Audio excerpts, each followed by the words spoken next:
And welcome back. I'm Reed Jones. I'm here with Virginia. Good morning. Hi, good morning, Reed. How are you? Awesome. Awesome. We've got our 8 o'clock news, a little bit past 8. In some country it's 8. Sure. California. Hey, we're almost on time. Just breaking news in Steamboat Springs. Here we go. The Steamboat Springs Planning Commission is set to review the short-term future of the Alpiner Lodge as workforce housing when it meets today. Although an analysis shows that such use is inconsistent with downtown commercial zoning codes, Principal Planner Rebecca Bessie may recommend temporary approval of the plan. So you've got people living downtown. Cool. I know. Really? Oh, A dorm downtown? Wow. I thought that that's what Olympian Place was. I'm so confused. So, Horizon Specialized Service Counselor Tommy Larson was recognized in Denver last week as one of the 5 finalists for Alliance Colorado's Direct Support Professional of the Year Award. Along with Larson, Moffat County's Horizons team coordinator Sylvia McFeeters was also named a finalist for the award. That sounds pretty cool. It is cool. And I know that Mark Fitzgerald from Butcher Knife went to this awards ceremony. There is a article on page 4. Ah, there they are. Yes. Looking mighty handsome and pretty, smiling. I know. So Nice. It's a great It's a good thing to bring. Yeah.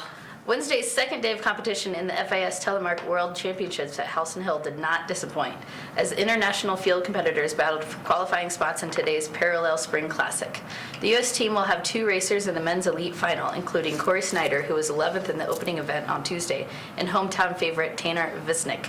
We've always got to have somebody in those competitions. We do, and I think Steamboat, we are lucky to have a lot of skiers, and I know a lot of people have done a lot of telemark. I see on the front page is Totally.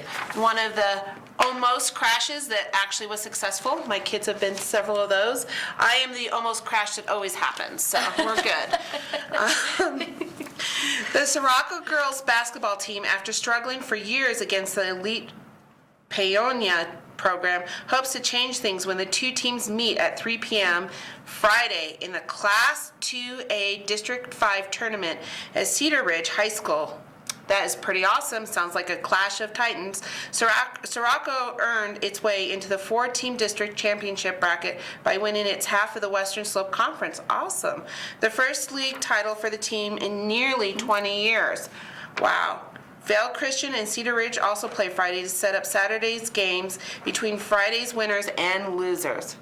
Gotta watch out for those girls' basketball teams. I know. I can see this Sirocco High School across the street from where I live, Yeah. and you know what? I see those balls, You better behave. They're going all over the place, hitting baskets and everything. You gotta watch out for those girls. I know, they're vicious. They're gonna kick butt. Fiona, watch out. Awesome.